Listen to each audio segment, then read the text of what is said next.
Di tengah crypto market yang lagi booming dan saham-saham anomali di IHSG tercinta kita, gue lihat berseliweran post-post atau video yang mengatakan bahwa value investing ini nggak bikin lo kaya. Memang di periode seperti ini, value investing itu cenderung nggak seksi ya. Tapi apa benar value investing ini nggak bakal buat lo kaya? Yakin? Apa invest atau trading saham gorengan atau all-in di crypto itu lebih better daripada value investing? Yuk kita bahas.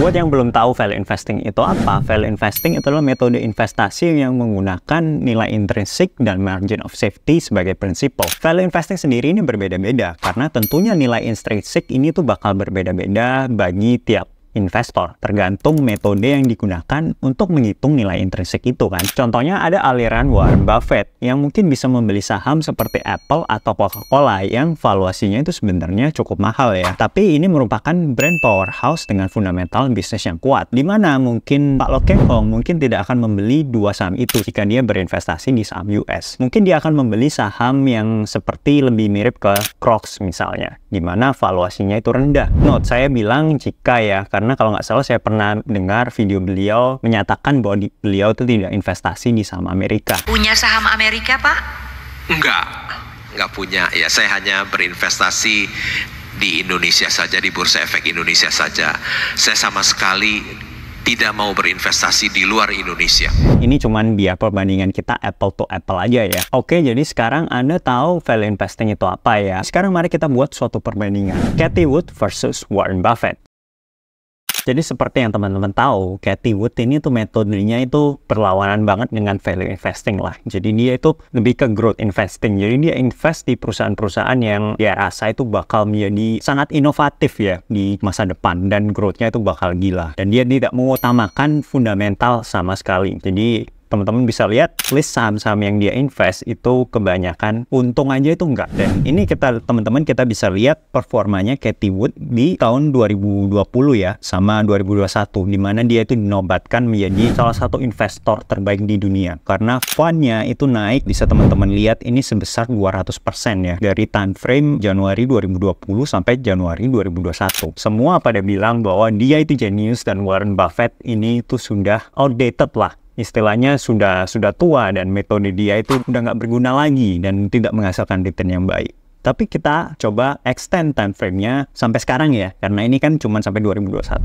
Jadi sekarang kita bandingin last 5-year return comparison-nya. Jadi Cathie Wood itu selama 5 tahun terakhir ternyata return-nya itu cuma 2%, karena ya fund dia itu udah jeblok gila-gilaan di waktu bear market kemarin. Dan kalau kita lihat Warren Buffett return-nya itu sebesar 85,2%. Ini cukup luar biasa ya. Dan kalau kita lihat toko lain juga yang menganut metode value investing, yaitu Bill Ackman. Beliau cukup terkenal juga ya dari Pershing Square Capital. Return dia itu 213%. Dan ini ada contoh lain juga itu yang menganut, ini suatu ETF ya, yang dividen ETF itu 43%. Jadi bisa dilihat Cathie Wood ini paling jelek lah performanya selama 5 tahun terakhir dan bahkan selama inception, selama fund dia itu ada. Dan teman-teman lihat juga kebanyakan investor yang beli ETF-nya Cathie Wood ini tuh kebanyakan masuk waktu ETF-nya itu lagi tinggi-tingginya. Jadi ini itu yang kita lihat itu adalah fund flow-nya dari ARKK ya, atau ETF-nya Cathie Wood tadi yang mengalami kenaikan luar biasa tapi cuma bertahan selama 1 tahun. Jadi kebanyakan orang itu beli di harga 90 sampai 140 US dollars. Sekarang harga ETF-nya itu cuma 43. Jadi kebanyakan investor yang invest di dia itu udah kehilangan 50% lah dari dananya. Lalu bagaimana dengan Cathie Wood? Well, ya dia tetap dapat fee karena ETF-nya itu nge-charge yang namanya expand ratio ya, seperti reksadana saham lah di Indonesia. Jadi dengan AUM dia sekarang yang itu masih sebesar 6,5 billion dollars, itu dia mendapatkan fee sebesar 49 juta dolar per tahun. Jadi dia yang kaya ya, tapi investor-investor yang investasi dia yang pada jadi miskin. Dan saya yakin ini kasusnya sama dengan orang-orang di Indonesia yang mencoba invest di perusahaan yang nggak profitable atau tidak memiliki fundamental yang kuat. Contohnya misal saham Arto ya, di mana sahamnya itu pernah menyentuh 19.000 ya, tapi sekarang harganya itu 2.400. Ya kalau teman-teman mungkin bisa beli saham Arto tuh harganya 100-an, ya mungkin bagus ya, sekarang masih untung lumayan. Cuman kebanyakan orang seperti di kasus Cathie Wood tadi, itu kebanyakan orang itu pasti beli di harga yang cukup tinggi. Anggap aja lah teman-teman beli di harga yang dimana itu udah minus 50% dari all time high-nya, yaitu 19.000. Jadi teman-teman beli di 10 ribuan lah, itu teman-teman masih bakal minus sekitar 70%-an loh.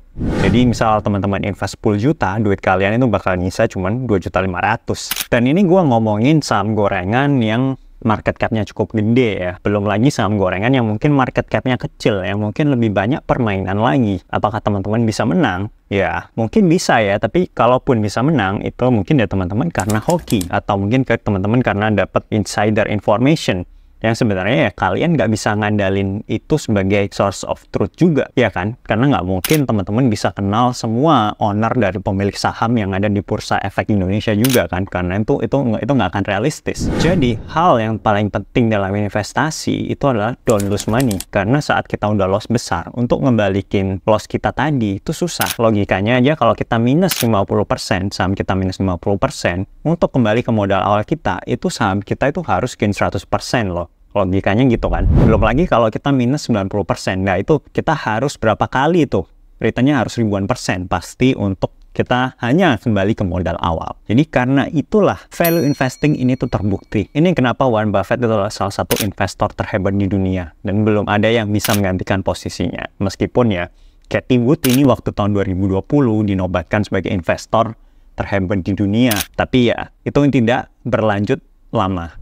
Jadi kalau ada teman-teman yang bilang value investing nggak bikin lo kaya, gue kurang setuju sama statement ini. Value investing itu buat lo kaya, tapi pelan-pelan dan dengan resiko yang minimal. Kalau metode investasi lain, balik lagi, kan ada resiko yang terasosiasi dengan metode investasi lain itu. Seperti misalnya kita main saham gorengan, kita investasi di crypto, kita all in di aset-aset seperti itu. Tentunya mungkin kita bisa hoki ya dalam time frame mungkin 1 tahun, seperti si Cathie Wood tadi. Kan dia dari tahun 2020 sampai 2021 itu performanya bagus banget ya. Tapi kalau kita extend time frame-nya sampai 10 tahun, sampai 5 tahun, atau bahkan 20 tahun, value investing itu tetap menang. Jadi kalau kalian teman-teman dengerin advice dari orang yang misal dia beli saham Arto di harga ratusan atau puluhan, nggak ada artinya itu. Karena balik lagi, bisa aja dia cuman hoki. Hoki ini itu nggak akan terus-terusan berlangsung ya. Karena kadang kita itu dapat gain karena dari resiko yang kita ambil. Contohnya misal teman-teman ke kasino, bisa aja teman-teman dalam 1 minggu itu returnnya ratusan persen atau bahkan ribuan persen. Tapi kalau kita extend lagi ya time frame-nya selama 10-20 tahun misalnya, itu pasti keuntungannya tetap kalah sama value investing. Gue belum pernah dengar aja investor atau trader saham gorengan atau maupun saham-saham yang tidak berfundamental kuat itu jadi kaya. Tapi kalau value investor yang kaya banyak. Salah satu trader yang saya tahu itu beneran kaya itu adalah Jim Simons yang dengan fundnya yaitu Renaissance yang returnnya itu memang luar biasa. Tapi balik lagi dia bukan trader biasa. Dia itu punya tim di mana timnya itu isinya math PhD ya, yang mereka itu membuat program high frequency trading. Jadi dia trading itu secara sering dan ini progres sama lulusan S3 di matematika, fisika, dan mereka ini semua bekerja bersama untuk menciptakan model itu. Bukan cuman dari liatin chart atau liatin broker information atau yang namanya bandarmologi. Bukan. Itu mah nggak akan buat lu untung atau cuan secara jangka panjang di market. Jadi ini adalah pandangan gua tentang